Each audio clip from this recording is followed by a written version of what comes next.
Hello friends, मैं doctor मौलिक Shah, director lifeline IVF centres गोता अहमदाबाद से। तो फ्रेंड्स, आज हम ये वीडियो में बात करेंगे इनफर्टिलिटी के रिपोर्ट्स के बारे में। मतलब जो कोई कपल है, लंबे टाइम से ट्राई कर रहा है, प्रेगनेंसी नहीं रह रही और हमारे पास आता है तो हम क्या रिपोर्ट कराते हैं। तो फ्रेंड्स, आईवीएफ के रिपोर्ट सबसे इम्पोर्टेंट है, क्योंकि रिपोर्ट के ज़रिए ही हमें पता चलता है कि पुरुष में और स्त्री में क्या प्रॉब्लम है। और ये जान लेने के बाद हम जब ट्रीटमेंट करते हैं तो प्रेगनेंसी रहने के चांसेस बहुत बढ़ जाते हैं। तो नॉर्मली रिपोर्ट्स में हम कपल्स में, मतलब पुरुष के और स्त्री के दोनों के रिपोर्ट्स कराते हैं। हस्बैंड में हम सीमेन एग्जामिनेशन कराते हैं। तो ये एकदम बेसिक टेस्ट है, सीमेन एनालिसिस। नॉर्मली हम हस्बैंड को बोलते हैं कि 3 दिन रिलेशन नहीं रखना है और चौथे दिन आके सीमेन के रिपोर्ट के लिए आना है। तो फोर्थ डे जब कपल आता है, मतलब हस्बैंड आता है सीमेन, तो उसके सीमेन में हम 4 चीज़ देखते हैं। एक होता है उसका वॉल्यूम। तो वॉल्यूम होता है वो 1.5 ml से ज़्यादा होना चाहिए। दूसरा सबसे इम्पोर्टेंट पैरामीटर है उसकी मोटिलिटी। जो नॉर्मल मोटिलिटी है वो 40% से ज़्यादा होनी चाहिए। सेकंड चीज़ है कि उसकी क्वांटिटी, जो क्वांटिटी है वो 15 मिलियन से ज़्यादा होनी चाहिए। और उसकी मॉर्फोलॉजी, मतलब स्पर्म का जो शेप है वो प्रॉपर होना चाहिए। तो ये 4 पैरामीटर के ज़रिए हमें पता चलता है कि उसके सीमेन काउंट में कुछ प्रॉब्लम है कि नहीं। अगर हम प्रॉब्लम हमें पता चलता है तो उसके रिगार्डिंग हम ट्रीटमेंट चालू करते हैं और वो हमें हेल्प करता है प्रेगनेंसी अचीव करने के लिए। सेकंड मोस्ट इम्पॉर्टेंट होता है कि फीमेल में हम क्या क्या रिपोर्ट करते हैं। तो सबसे इम्पोर्टेंट फीमेल में जो बेसिक रिपोर्ट होता है वो है सोनोग्राफी, जिसको हम बोलते हैं पेल्विक सोनोग्राफी।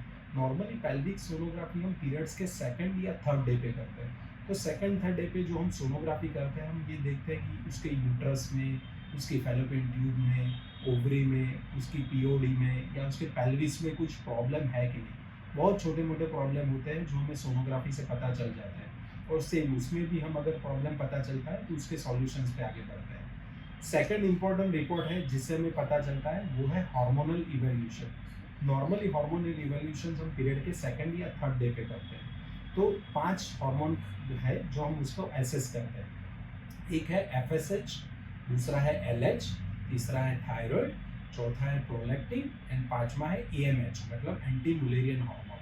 तो ये पांचों हार्मोन के जरिए हमें पता चलता है कि फीमेल का फर्टिलिटी स्टेटस क्या है, उसमें फर्टिलिटी मतलब कि बच्चे पैदा करने की संभावना ये क्या है, ये रिपोर्ट से हमें पता चलती है। तीसरा रिपोर्ट होता है जिसको बोलते हैं HSG, मतलब हिस्ट्रोसाल्पिंजोग्राफी।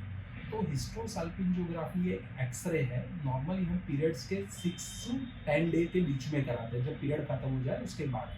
तो उसमें ये होता है कि नीचे से हम रेडियो ओपेक डाई डालते हैं और ऊपर से एक्सरे लेते हैं। तो डाई जहाँ जहाँ जाती है तो हाँ, एक्सरे के थ्रू में ये पता चलता है कि उसकी यूट्रस की इनर वॉल कैसी है, मतलब उसमें कोई कंजेनिटल मालफॉर्मेशन है कि नहीं, ट्यूब जो फैलोपियन ट्यूब है वो ओपन है कि क्लोज है। तो एक छोटे से रिपोर्ट से हमें बेसिकली बहुत बड़ी इंफॉर्मेशन रिगार्डिंग ट्यूब पता चल जाती है। तो ये 3 रिपोर्ट है जो बेसिक रिपोर्ट है और हम कोई भी कपल आता है तो हम कराते हैं। पर अगर कोई कपल लंबे टाइम से प्रेगनेंसी के लिए ट्राई कर रहा है, वो उसने ओव्यूलेशन इंडक्शन ट्रीटमेंट ले लिए फिर भी प्रेगनेंसी नहीं रहती है, तो एक रिपोर्ट है जो सबसे इम्पोर्टेंट रिपोर्ट है, वो है डायग्नोस्टिक हिस्ट्रोलैप्रोस्कोपी, मतलब दूरबीन की जांच। वो अंडर एनेस्थीसिया होती है। तो ये एक रिपोर्ट है जिसमें हमें वुमन का इंटरनल आर्किटेक्चर, मतलब इंटरनल ऑर्गन कैसे वो पता चलता है। इसमें 2 तरीके से होता है। एक होती है हिस्ट्रोस्कोपी, मतलब यूट्रस के अंदर हम दूरबीन डालते हैं जिससे हमें यूट्रस की इनर लाइनिंग पता चलती है। उसमें मतलब ये पता चलता है कि अंदर कोई सेप्टम है कि नहीं, अंदर कोई पॉलिप, मतलब छोटी सी गांठ है या बड़ी सी गांठ जिसको बोलते हैं फाइब्रॉइड, ये पता चलता है।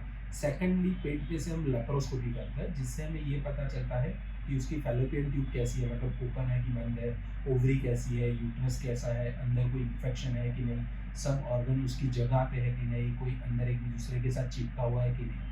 और ये डायग्नोस्टिक हिस्ट्रोलैप्रोस्कोपी का सबसे बड़ा एडवांटेज है कि वो अकेली डायग्नोस्टिक नहीं है।